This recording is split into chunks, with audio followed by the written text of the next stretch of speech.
In his will, Mohammed Atta said he wanted no women at his funeral, no women at his grave. Only, he said, good Muslims. To the suicide pilot of September 11th, that meant men. Atta was a man who, like the Taliban, used Islam to justify his fear and hatred of women. It's men like these who've convinced many in the West that Islam itself is a religion which hates and oppresses women. But I want to challenge that view. I'm going to travel across the Islamic world to ask whether a devout Muslim woman can find freedom and equality.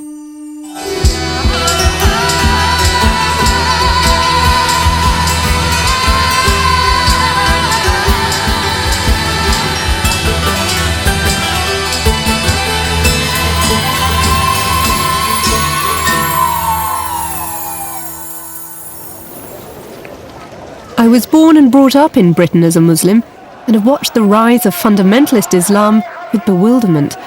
As a journalist, I reported on its growth. As a feminist, I questioned whether it was still a faith I could call my own. I want to know if the true teachings of Islam have been distorted, if men really are allowed to beat their wives, if Islam really promotes the stoning to death of women. At the heart of my investigation is the veil. To some, it's the uniform of oppression. I want to find out why, for many millions of women, it's become a powerful symbol of political liberation. The greatest appeal of Islam, of submission to Allah, is that it is totally without gender. Allah is not a father like the Christian God. Both women and men pray in exactly the same way. There's no hierarchy of bishops and priests. In fact, the first convert to Islam was a woman, Muhammad's first wife. But the moment you step outside the home into the public space of the street and the mosque, women are almost invisible. I was about 9 when I first went into a mosque.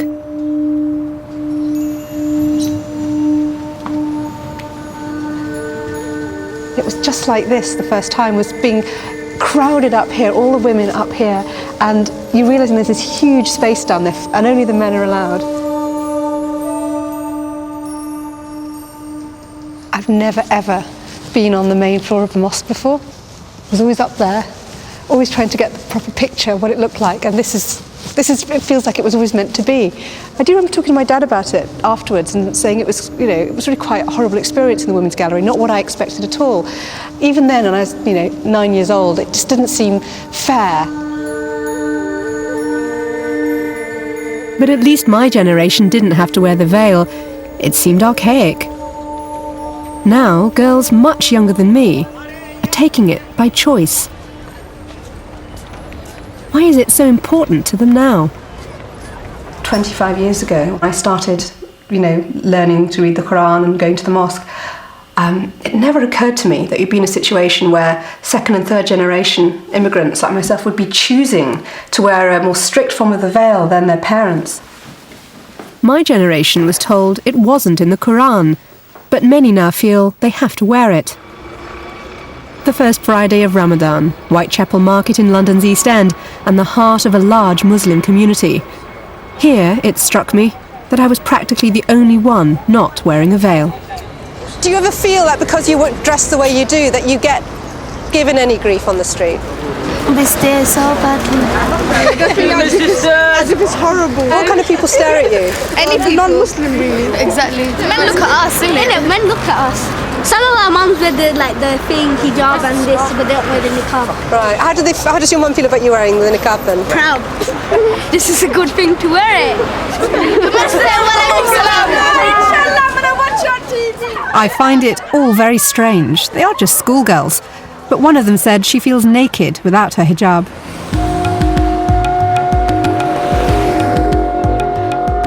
Feminists of my generation have always fought for the right to dress as they please, but to me it's a shock that these girls should choose to look like this. I want to find out why young women born and brought up in this country are interpreting their religion in this way. Shaista, Sidra, Salwa and Umama are all students at university in Birmingham. Some of you perhaps have been wearing it for not such a long time. Do you not find that actually In a weird way, it draws more attention initially. What you see is like, that's what you're judged on. They don't see that, you know, don't judge you on your mind or, you know, how intellectual you may be, your personality. The hijab itself is a covering. It lexically comes from the word to cover. And that's the beauty of it, but it doesn't cover the mind. It allows the mind to work on its own terms.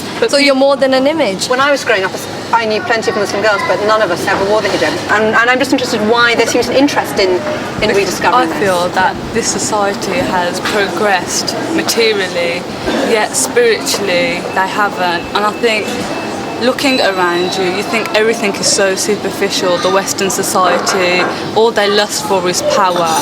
And it's just greediness, it's all me, and no one can... These friends all seem to reject Western culture. They feel degraded by its obsession with sex. Consumer-producer process. When I adopted it 3 years ago, I was practically the only one, and especially among the young generation. Well, one could argue it might make life difficult for you, depending on what you choose to do after university. I mean, there'd be certain jobs. I mean, just to give an example, if you're doing my job, I couldn't imagine you being a newsreader wearing the full niqab. There's the free society, the society that judges on merit and not on image. I mean, if I'm an individual who's doing it and out of belief, out of choice, out of conviction, nobody should have a problem with that, as long as I'm not imposing it on others, as long as there's a balance. For them, this is not just a passing fad. Their dress may seem surprising, but they're at that age when young women form their identities partly through deliberately shocking appearance. They seem to sort of feel no connection between the choices they'd made and the fact that so many women who are born Muslim have no choice and are forced to dress that way. It was like it's not enough to live a Muslim life, you have to show it. And I don't understand that. I don't see that that's essential. I just thought they did seem somehow to be disconnected from the country they lived in.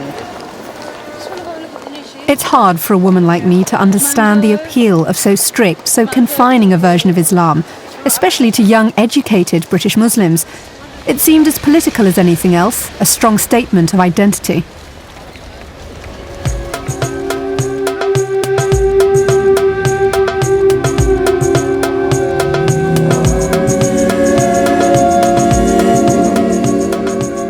But then the rise of the modern Islamist movement has always been political, right from 1979 and the revolution in Iran. What happened here inspired fundamentalists across the world. This is where most of us first saw the veil as a powerful symbol on the streets. It's the right place to start asking questions. After 25 years under the rule of the Ayatollahs, I wondered how this forbidding, politicized Islam was treating the mothers and daughters of the revolution. I have come to meet 9-year-old Farzana. It's the evening before a very important day in her life as a Muslim girl. Tomorrow she will be officially initiated into the wearing of a hijab, and from this day on she will be obliged to cover up when in public. Very nice. Now you have to observe the basics of Islam and do whatever God would like you to do. Can you ask how she feels wearing it for the first time? خیلی خوشحال شدم. Kush, yes. What will she be doing now that she is 9 that she didn't have to do before? Before the age of puberty, a girl is free to do as she wishes around men. Once she has come of age, she is obliged to observe all the religious duties expected at this age.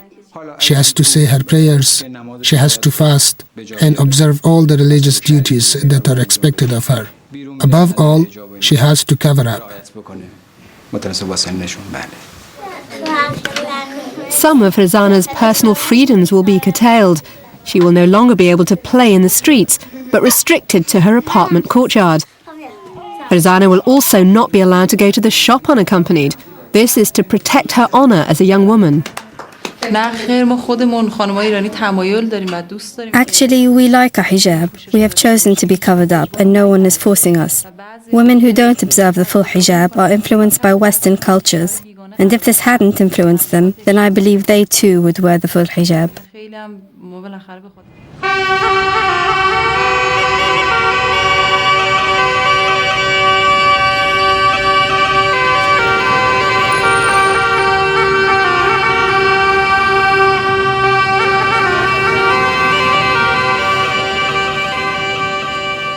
The first time many people in the West will have seen the veil was in the form of the all-enveloping chador. It was perhaps the most potent symbol of the revolution in Iran. In fact, it symbolises defiance against the rule of the Shah, who forcibly westernised Iran, banning veils, even forbidding pilgrims from going to Mecca. The British and the Americans kept him in power, the politics of oil. While the liberated middle classes chose to dress this way, to the majority of Iranians, Western culture was resented as the imposition of the oppressor. When the revolution came, Ayatollah Khomeini said, "Islam lived amongst the people as if it were a stranger. We have completely forgotten our identity." Reclaiming Iran, and crucially its women, from alien ideals, lay at the heart of his Islamic Republic. I wanted to know how women experience life under the chador now. In Tehran, the veil has shrunk to a discreet headscarf. Were these women still full of the religious fervour we saw on the streets all those years ago?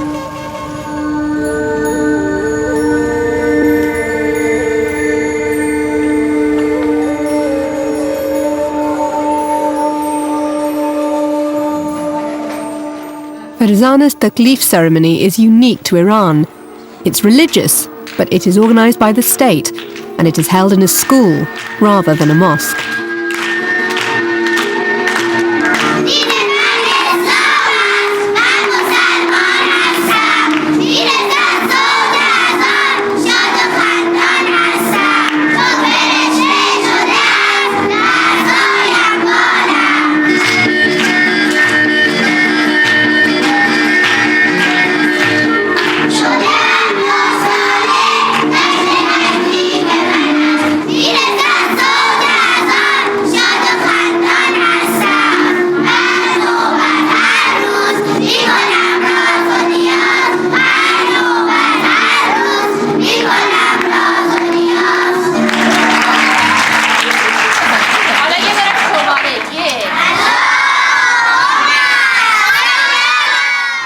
صلى على محمد وآل محمد وعجل فرجهم الله أكبر.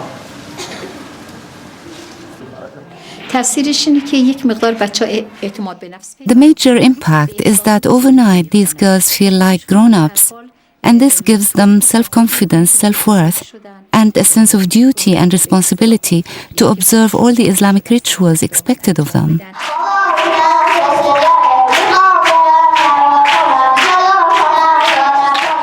This ritual seemed comparable to the Catholic ceremony of First Holy Communion, initiating children into a spiritual life. The difference is that little girls like Farzana will have to wear this for the rest of their lives. What struck me watching Farzana and her classmates was how eager they were, aged just 9, to grow up, and by taking the veil, take on the role of women.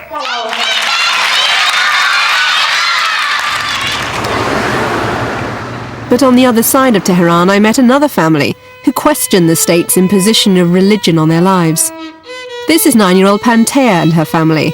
They are typical middle-class professionals working in computers and teaching. Unlike Farzana's family, their priorities are different. They want their daughters to have a broader education. دلم میخواد که دخترام خیلی I would like my daughters to be strong, to withstand difficulties, and be strong enough to defend their own rights and not to be weak women. بتونن حق خودشونو بگیرن.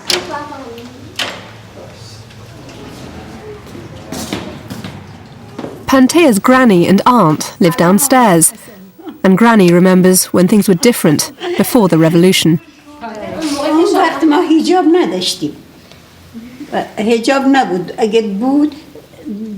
There was no hijab in my day, it just didn't exist. The state didn't want us to wear it. I would show my hair and used to send my daughters to school with their hair done really nicely with ribbons. In my time, we didn't have to wear hijab. If we wore it, the police would tear it off. Suddenly, Pantea's granny, embarrassed, remembers that she has forgotten to wear her hijab for the camera.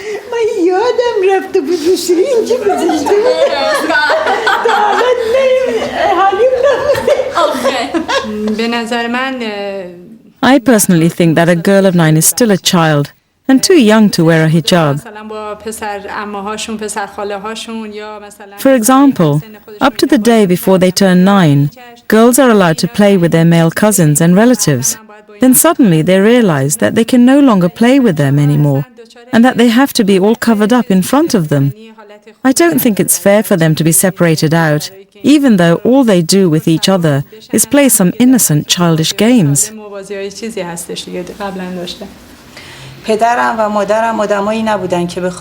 Thanks to our parents, we were brought up the same as our brother. My parents saw us as equal. You see, there is a tendency all over the world to impose one's power and take advantage of the weak or the minority. But for a state to regulate such behaviour as conventional practice is quite unacceptable. This is brave talk in a theocratic state still effectively run by the Ayatollahs. I have every respect for people who want to practice Islam, but I prefer to live in a state where the rule of law is in place, because what we have doesn't empower me, it weakens me. Does the Quran explicitly require the wearing of the veil? The obvious answer is to go back to the original text, because to Muslims it's the unaltered word of Allah, and ultimately the source of all Islamic life.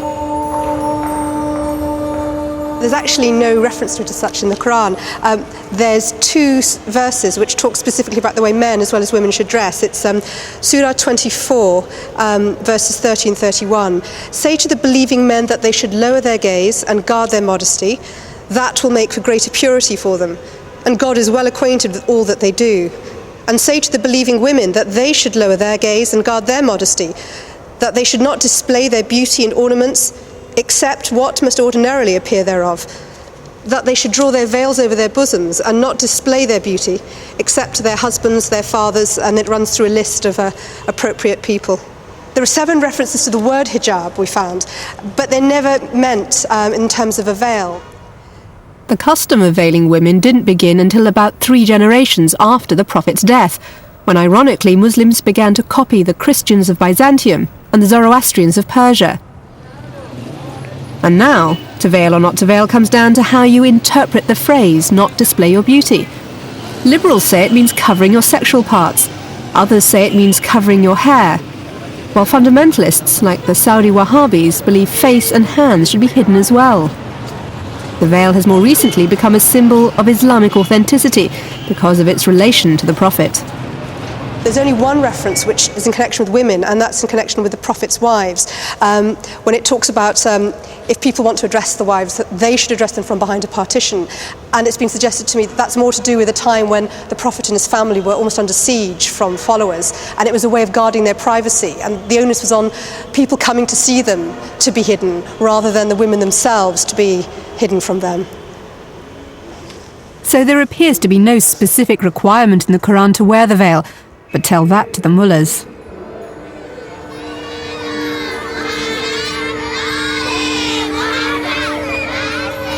I've come to Zanan magazine, which is this weekly women's magazine here in Tehran, to talk to one of the reporters, find out the kind of stories they do, and get a sense of what the issues are for women here in Tehran. And I think it's their editorial meeting, so I'm going to sit in on it. Established in 1991, Zanan was the first magazine with an openly feminist agenda. For these women, the Islamic Revolution was supposed to liberate, not suppress them. They articulate their demands through Islam and not through Western feminism, actively attempting to reinterpret the Quran and reclaim rights for women, both at work and in the home. But by tackling issues like male domestic violence and honour killings, they have got into trouble with the authorities. There have been problems at times, but in general I would say we have had more problems with the conventional culture we live in as opposed to the problems with authorities and all the traditional perspectives of male-dominant society and the way it portrays women. So this prohibits us from talking about taboos. The editor has a commitment to support working mothers that would shame many Western companies.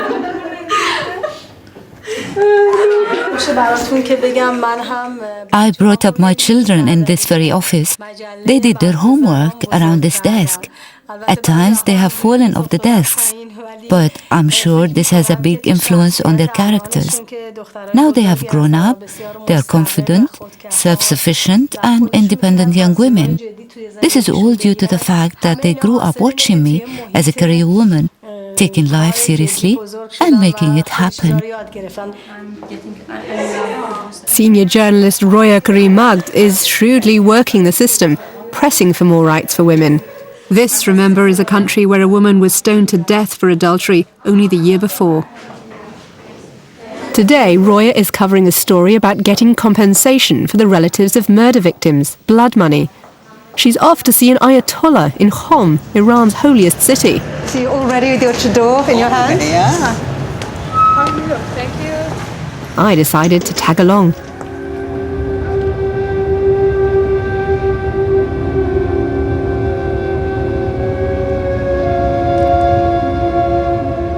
As we came into the holy city of Qom, I felt a genuine chill in my heart. Every single woman was wearing the full chador, the tent-like veil. I wasn't going to be an exception. Tehran seemed so liberal in comparison. Every female here appeared a shadow. What must it be like to be a wife or daughter in this city of Ayatollahs, where these men make the codes that govern your life? In principle, the Koran rules that men and women are equal, but so much doctrine seems to reflect male interests, so that on the issue of blood money, families only receive compensation for a male victim. Roya is meeting Ayatollah Yusuf Sani, a prominent liberal thinker. She is hoping to get a sympathetic fatwa, a directive, that will give women the same right as men. What made you start this debate on the subject of blood money for men and women?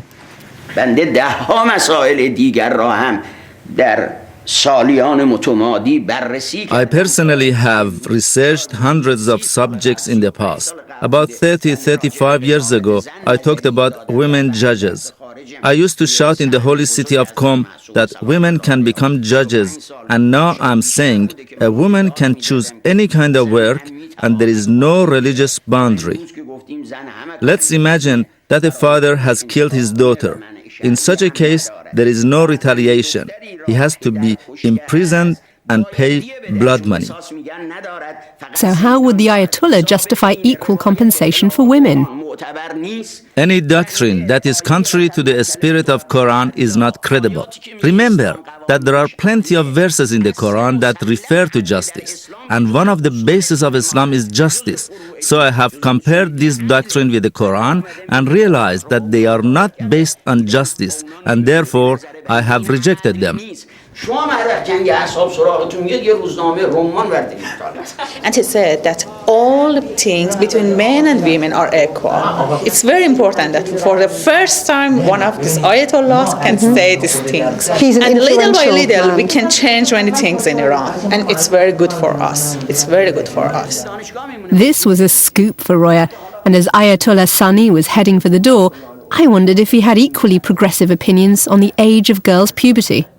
In Iran, it is the only country where at the age of 9 a girl becomes a woman, and I wondered if the clerics are thinking whether that should change. A girl's age of puberty is 13, not 9. That's when a girl is obliged to say her prayers and fast. I've been saying this for 10 or 12 years. 70% of the girls start their periods and become women at the age of 13. There are exceptions that are dependent on environmental and geographical factors. If a girl gets her period at the age of 9 or 10 and her appearance changes, she becomes a woman. But in the majority of cases, it's 13.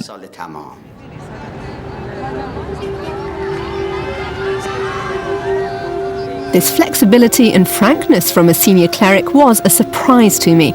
It suggests that a return to the purer teachings of the Quran potentially allows for far more modern and egalitarian thought than you would guess from the Islamic fundamentalism that is so much talked about. Many Iranian women say they've found independence within Islam, They have got on with their lives, whatever the Islamic requirements of the state. Headscarves are no excuse for not keeping fit. But others are angry and impatient. Now there is evidence that a new generation is taking to the streets, burning their hijabs and chanting, "No Taliban in Tehran."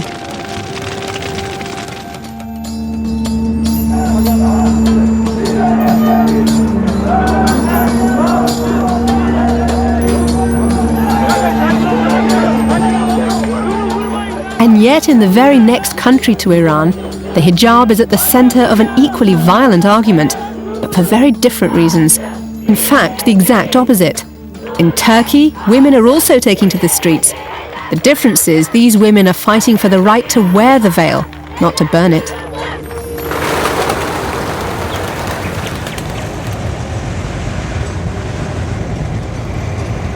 I've always had this fascination with Turkey because it seems to be a country which did a kind of Islamic revolution in reverse, and since the 20s it's had this whole emphasis on separating Islam from the state. For 500 years, Istanbul was the heart of the Ottoman Empire. After its defeat in the First World War, Turkey's leaders decided that Islam was anti-modern and reactionary. In the Muslim world, there had been no period comparable to the English Enlightenment 2 centuries earlier, in which church and state were separated. But now, Turkey, alone in Islam, took that step. Under the leadership of Kemal Ataturk, who pursued an aggressive policy of separating religion from government. He replaced Turkey's Arabic script with the Roman alphabet. He decreed that Turks should dress in Western clothing. He banned the hijab and the fez, and to set an example presented his own wife with her hair daringly exposed.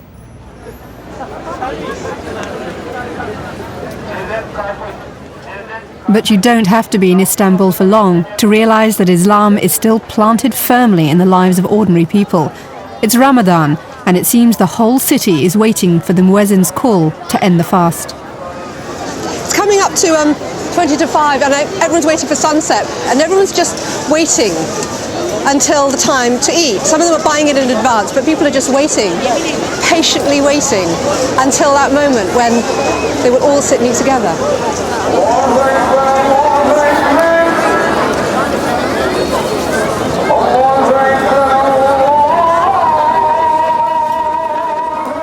Here in the open air, some women choose to cover their heads.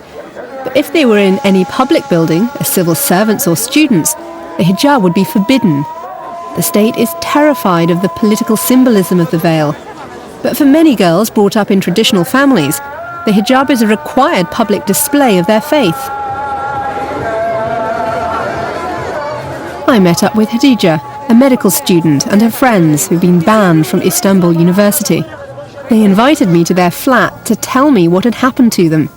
Hadija claimed that their fathers were told they'd lose their jobs if their daughters kept their scarves on in their ID photos.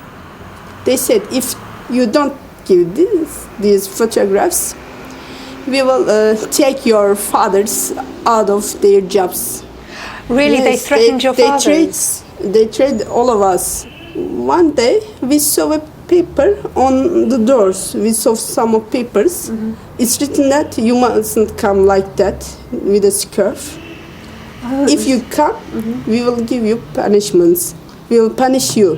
The first punishment was warning. They warned us. They said, you are behaving undignified.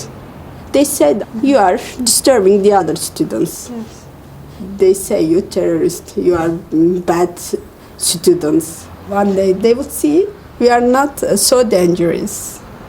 But they were still seen as a threat and suspended from their studies. Hadija and her friends say they weren't interested in politics before the hijab ban. Now they find themselves drawn towards causes such as Palestine and Chechnya. Surely this is the very thing the Turkish government feared.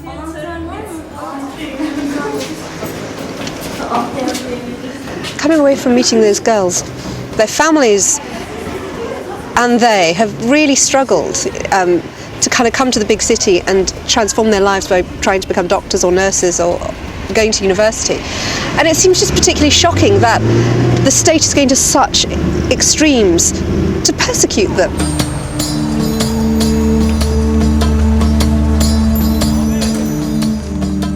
secularization may give us in the West the freedom to experiment and live independent lives, but when Western culture is imposed on Islamic societies, they can experience it as being as alien to their way of life as Islam would feel if it were imposed on Britain.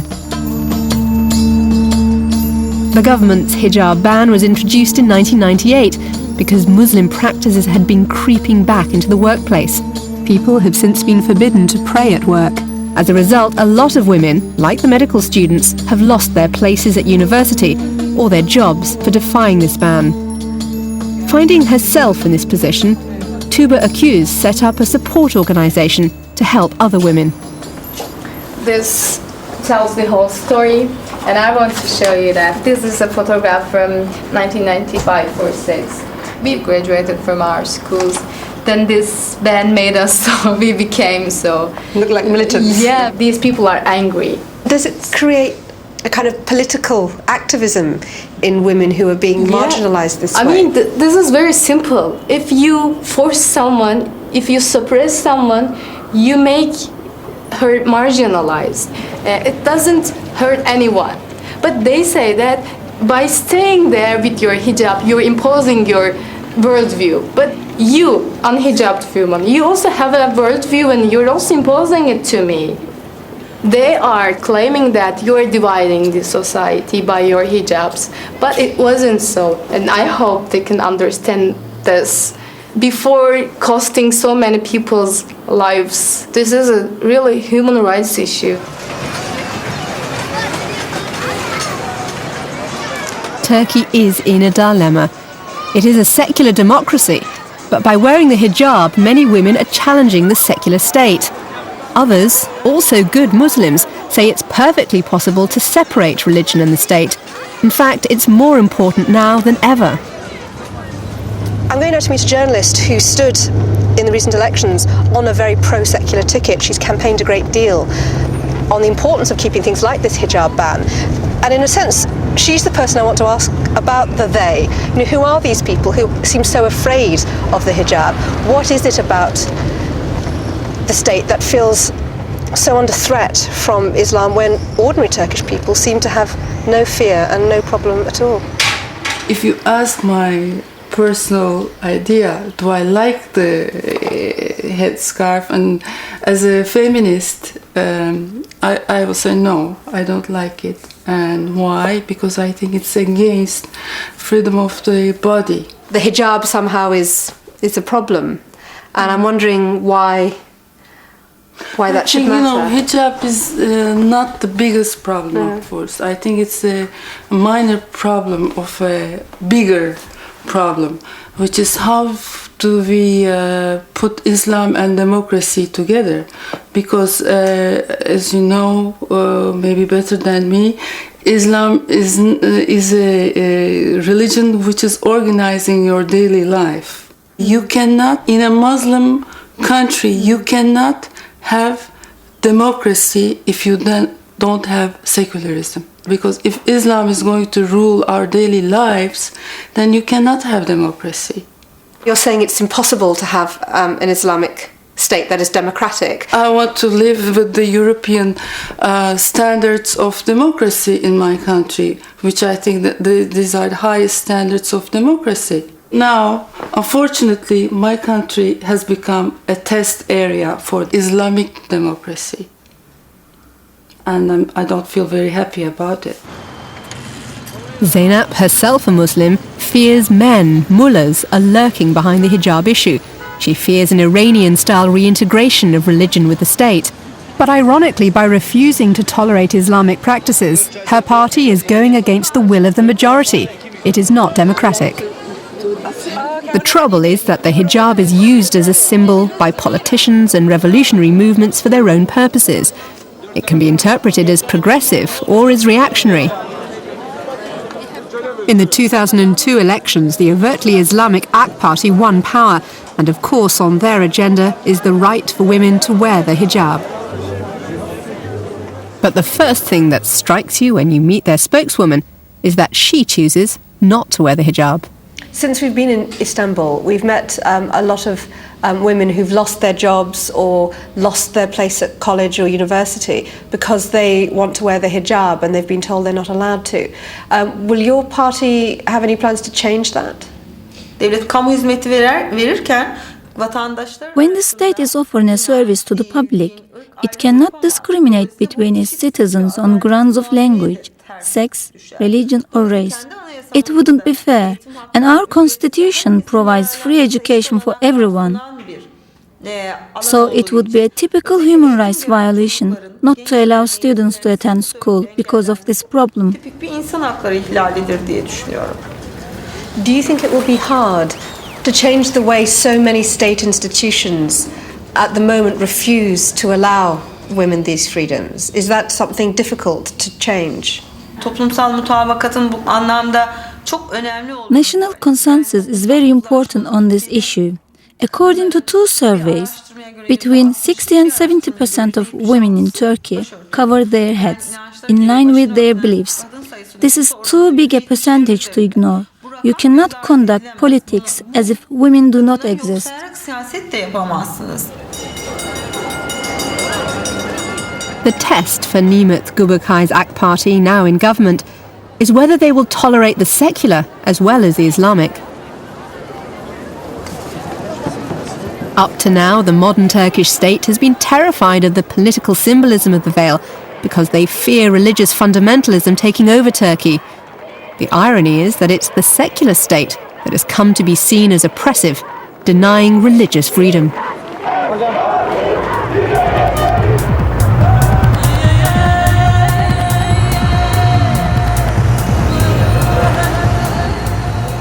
If Islam is going to meet the challenge of peaceful coexistence with other cultures, other religions, then this is where it faces one of its most severe tests.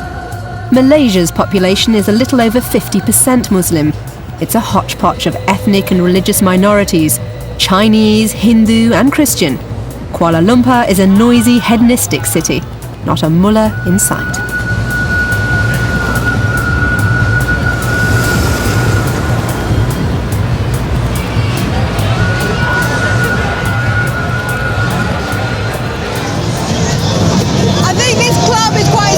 Popular one. On the other side there's a lot of wrangling going on over the guest list, people trying to get in. And above the entrance as well, the big no drugs warning. I think I'm hideously overdressed on this occasion. And my taxi driver on the way here said, oh, you see these girls, they wear the hijabs to the office. But you should see what they're wearing or what they're not wearing when they get out my taxi going to the club.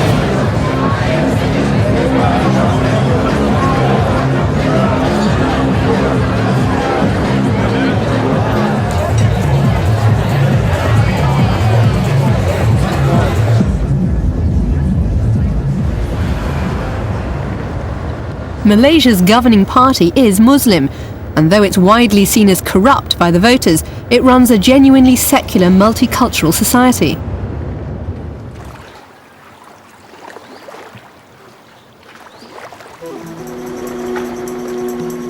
But I'm heading upriver to the north of the Malay Peninsula and a world away from the capital.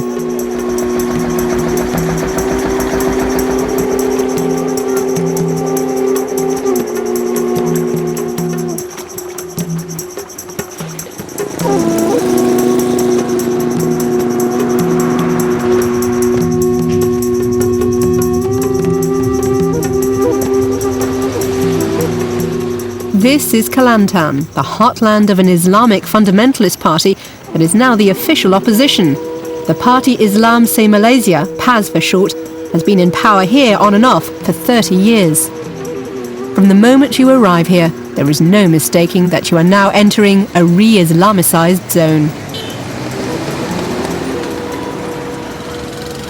This billboard I noticed the other day, at first I thought it was like a specially taken photo, the mother and the daughter wearing hijabs. And then I realised going closer in daylight that someone has carefully painted on the hijabs. And they've even chosen different colours for the mother and the daughter, and they've painted on shadows. So actually at a distance it just looks like it's real.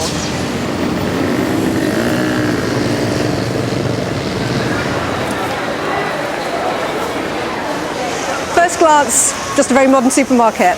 But one of the laws that Paz has brought in is separate queuing for men and women, and they've got different aisles. They've got 5 for women and 3 for men. I was wondering what, when couples come shopping together, which aisle they choose. There are women in the men's aisle, and there are definitely men in the women's aisle. So I think people here just seem to be ignoring it.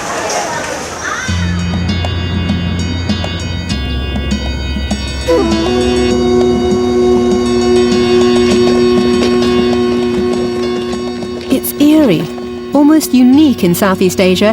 Here there's no karaoke, no public entertainment. Every woman I see is wearing the hijab. It's compulsory for Muslims. This is the rule of Paz, a party led by a man who says women in skimpy clothes are the main cause of social ills and decadence. A man who wishes to introduce the stricter form of the Sharia law. The women I've met knuckle under this hijab law, but Nick Aziz tries to pass it off as no big deal. It seems to me that women here all choose to wear the hijab anyway. I'm just interested as to why you feel there's a necessity to legislate if most people, without any compulsion, which is surely the way of Allah, without compulsion, have chosen to live that way. Yang kedua, masalah undang-undang ni kami tak buat lagi sekarang. Undang-undang kalau orang buka tudung tu kena undang-undang, kami tak buat. Cumanya We haven't enforced it. We've only implemented a minor regulation or bylaw. Even if we enforce it, not everyone would listen. Not all human beings listen to good advice. There are some who are resistant and only want to listen to evil. That is why we prefer to use advice.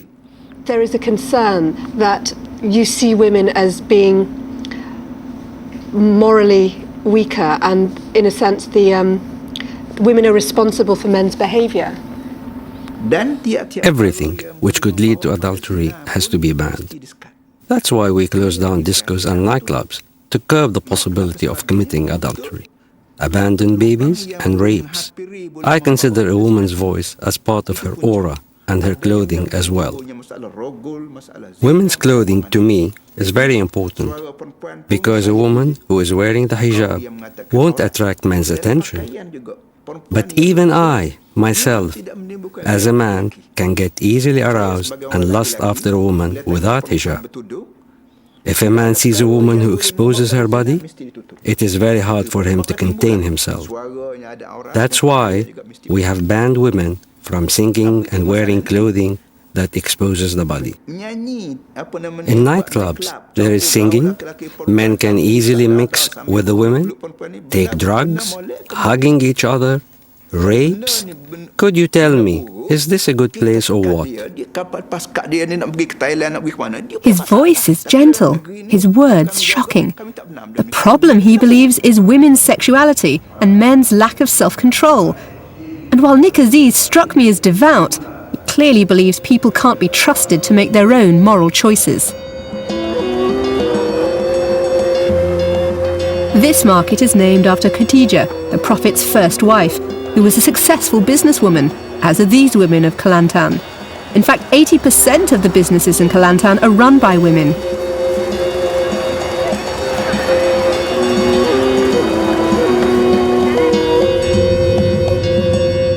But the Islamist rule of Paz is beginning to make life difficult. Norizan Yusuf's hotel business was thriving, but in September 2001, the Paz party put a ban on all live music and even some traditional dances.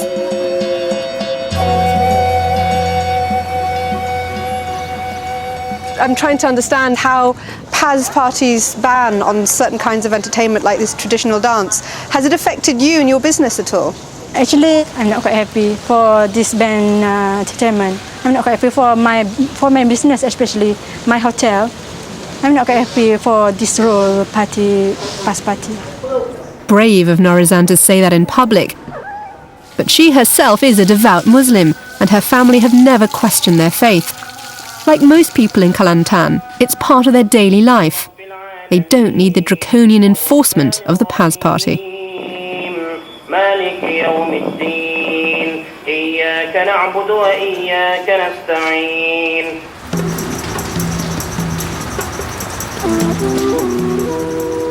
So why do people vote for this party? Poverty is only part of the story. Nick Aziz's Islamic revivalism is attractive because it's seen as uncorrupt. In Kelantan, as in so many other places across the world, radical Islam has taken the place of Marxism. But there is real opposition to the fundamentalists, and it comes from fellow Muslims. Sisters in Islam are a pressure group who combine the vigour of Western feminism with practical Malay Islam. They distribute simple leaflets to ordinary women on what Islam says about polygamy or domestic violence, complete with quotes from the Koran and phone numbers for the police. I went to meet Zaina Anwar, one of the founding members, another devout Muslim woman who says she won't allow her religion to be hijacked. The Islam that I grew up with is no longer here. Really? Yeah, because of the discrimination that women suffered, problems in getting a divorce, getting maintenance, issue of polygamy, domestic violence. And most of the time, when they go to seek for redress to their grievances, they're told that this is Islam. But when we went back to the Quran and read the verses in the Quran, it was very, very clear that the Quran talks about justice, about equality, about compassion in the relationship between men and women. I cannot accept an Islam that is unjust. Well, I'm interested, you said you grew up with a very progressive Islam and you feel that's disappeared. How has that happened? If you look at pictures of Muslim women in party politics in the 1950s, 1960s, you just see black hair everywhere. No one was in a hijab. But all this became issues with, Islamic revivalism that engulfed the country starting from the 70s. Suddenly you're told that as a woman you need to cover up. You're told that, it's dangerous to mix with non-Muslims, because they're infidels who might lead you astray. And the idea that my mother, who, did not wear the hijab, is burning in hell because she never covered her head is something that I just cannot accept. Since 2001, Sisters in Islam have had a real fight on their hands. The PAS party are trying to get the strict Sharia penal code onto the statute book, including the amputation of hands and feet for theft and stoning to death for adultery. Laws and policies are being made in the name of Islam, that are regressive, that are taking away rights that have been granted to women in the past. These laws are basically non-enforceable, or if they are enforced, they will violate the federal constitution in terms of fundamental liberties and in terms of equality before the law. Because who are being targeted? It's this kind of less privileged, less empowered women who are being targeted under these laws. Leaving Malaysia, it seemed that strong Muslim women like Zaina Anwar were the country's best chance of not succumbing to the fundamentalists. Women are drawn to Islam because it gives them a strong sense of identity and enriches them spiritually in a material world. It's an identity Islamists define as inherently political. But some Muslim women are prepared to challenge that, to say that there is a way of reconciling Islam with modernity and the West, and to do that, they're brave enough to take on the mullahs.